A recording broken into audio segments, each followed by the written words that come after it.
and florist on Milwaukee's north side. That's where a 10-year-old boy and his dog were killed in a house fire last night. 2 other people made it out of the home. Neighbors say the boy was kind and quick to wave and say hello when they walked by. Sad, just very sad. A beautiful life has stopped.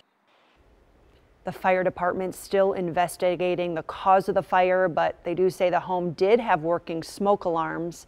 They are urging parents to make a fire safety plan with your kids and map out multiple ways out of your home.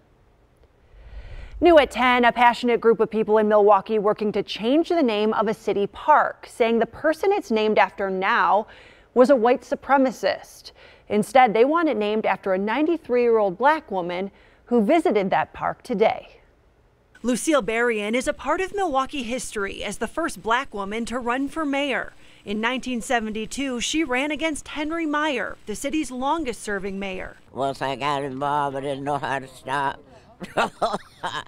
Lucille worked closely with Father James Groppi and dedicated her life to helping women and children because she knew the struggle firsthand. She moved to Milwaukee in 1953 for a better life for her kids after her husband was killed in the Korean War. For a widow and now single mom at the age of 24, that took guts. We did a lot of good work around this city. And now community activists are working to do something good for her. They want Lindbergh Park on 16th Street between Keefe and Nash to be renamed Lucille Berrien Park. For years, she lived just a few blocks away. And it's important to celebrate icons and celebrate Milwaukee and celebrate the people who have made Milwaukee a great place to live and a great city. Charles Lindbergh, who the park has long been named after, was born in Michigan. He became famous for making the first solo transatlantic flight, flying from New York City to Paris in 1927. But there has been controversy over whether he was a Nazi sympathizer. Park names matter. Monument names matter. We're fighting for racial equality. For years now, there have been other efforts across our country to remove Charles Lindbergh's name from other buildings and landmarks over his reportedly racist views. Most recently, the school board of Peoria, Illinois, voted last month to remove his name from a school there. Storm Team 4 now, rain showers clearing out and cooler temperatures settling in. Kristen Kershane is here with first look at the Storm Team forecast. Yeah, hey Katie, the rain is out of here, so things are pretty quiet for us. Still some cloud cover hanging around, but that rain came through due to a cold front. Now the cold front has moved through, winds coming in out of the northwest. It's a little bit breezy out there tonight. The cool air has yet to really make it into southeast Wisconsin, though. As we look at future temperatures, as we head towards 6-7 o'clock tomorrow morning, you can see inland away from the lake, we're right around the freezing mark. It's only a little warmer if you're right along Lake Michigan, so cover any of those sensitive plants tonight. Our frost facts here, April 27th is the average last date of the last frost, but the latest frost on record in southeast Wisconsin is actually May 27th, so keep these dates in mind if you're thinking about doing any planting. We'll check in on how things look for the upcoming week, how many overnight lows we'll see in the 30s. We'll check in on that in just a few minutes. All right, thanks, Kristen. Up next, a surprising announcement from Saturday Night Live. Plus, we are going to the movies. Ryan J tells us which new films we should see, skip, and stream this weekend. Live from New York, it's Elon Musk. Saturday Night Live announcing today the billionaire behind Tesla and SpaceX is set to host the show on May 8th with musical guest Miley Cyrus. That should be interesting. A movie based on the Mortal Kombat video game series joins the box office battle this weekend. Ryan J tells us if we should see it or skip it. Hey, I'm film critic Ryan J. It's Oscar weekend, but this week's new movies take us to other realms and outer space. Had the same marking you do, Cole. It's a birthmark. What do you mean? He was born with it. It's not a birthmark, Cole. It means you've been chosen. Mortal Kombat is based on the Mega Smash video game franchise and a reboot of the films from the 90s. It's a dark fairy tale that follows the basic structure of the game, lots of fights building toward the boss match. The mythology and story lack intrigue, but the action is so well choreographed and the effects, with enough gore and guts to rival a horror film, make this Mortal Kombat one to enjoy on the big screen or stream on HBO Max. See it. What engineer, man? was I out? We took off about 12 hours ago. 12 hours. I need to get back to my sister, please. My sister, she's alone. Please, I gotta get back. We're not going back. What do you mean we're not going back? This is a 2-year mission.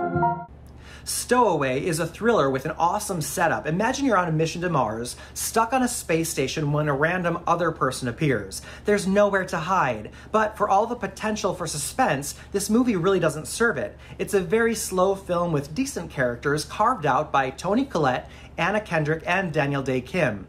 The stakes ramp up toward the end, and Stowaway is a fine film to stream on Netflix. Hey, sorry. Hey, man. Bryce. So did you guys just do it, or? Matt. Oh, who is this guy? You can't do that. It says who? Are you like her uncle or something? No, I'm not her uncle. I'm the father. Oh my God, you're her father? No, I'm not her dad. What do you think? Together is an awkward rom-com featuring the two most socially awkward characters I can remember. Ed Helms plays a single wannabe father hiring a surrogate.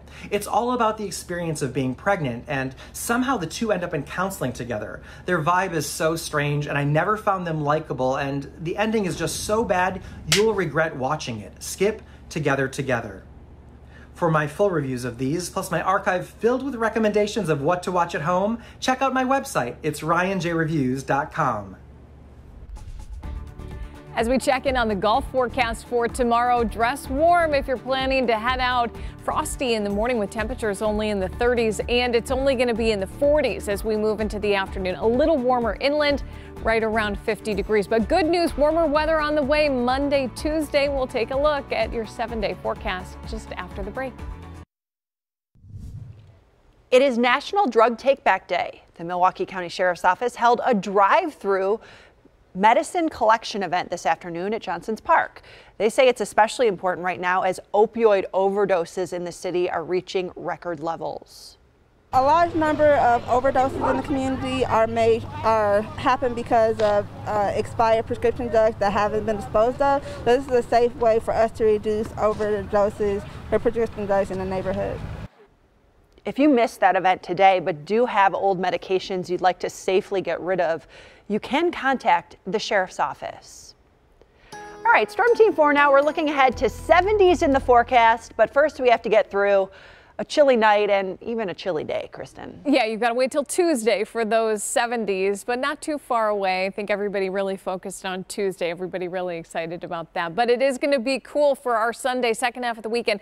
Not as nice as today. Warmer Monday, Tuesday. We do have a few showers in the forecast. Here's a look at Storm 4 Max. We had some showers earlier today. Those have moved out.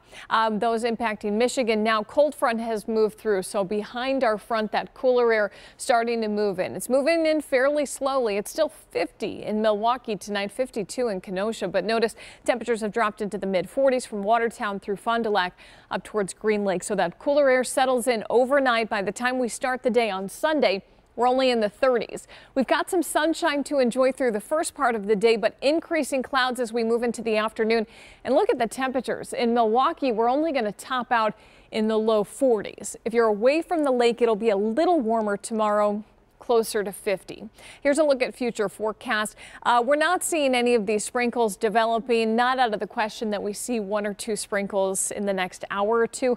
Otherwise, skies are going to clear out for us overnight. We're sunny as we start the day and chilly on Sunday morning. Here comes the cloud cover. It moves in from the west, so again, increasing clouds as we move through the day on Sunday. 7 p.m. Pretty quiet. We could see 1 or 2 isolated showers on Sunday. I think most of the day is dry, though. Let's look ahead to Monday. Here's Monday morning. It's chilly again on Monday morning. A few rain showers north of Milwaukee. Maybe a couple of snow flurries mix in with this rain. Just flurries. That would be it. The rest of the day on Monday looks fairly quiet, a mix of sun and clouds. Our fire danger remains in the high category. We had a little bit of rain today. Most of us ended up with less than 1/10 of an inch of rain. A few places ended up with a little bit more than that, but it's just not enough. We really need to see more rain to see this fire danger going down. So the DNR would say no outdoor burning as we head into tomorrow. 33 in Milwaukee overnight. We're going to see those skies clearing out for tomorrow. Just 43 in Milwaukee, a little bit warmer inland. 1 or 2 isolated showers. Let's look at the 7-day forecast. Warmer weather on Monday, 59 in Milwaukee, but inland will warm up to about 70. Again, we'll look for a few isolated showers, I think mainly Monday morning. Tuesday, 76. I wouldn't be surprised if we see a couple of places in southeast Wisconsin that get close to 80 degrees on Tuesday. That does come with a breezy southwest wind and the chance for showers and a couple of thunder showers late in the day. We'll watch for some showers on Wednesday. The model's kind of flip-flopping on Wednesday, whether the better chance for rain stays to our south or if it moves across southeast Wisconsin. So we'll continue to update you on that as we head through the next couple of days. Could see a few showers Thursday, but certainly cooler with highs only in the 50s Wednesday, Thursday, and Friday. Katie?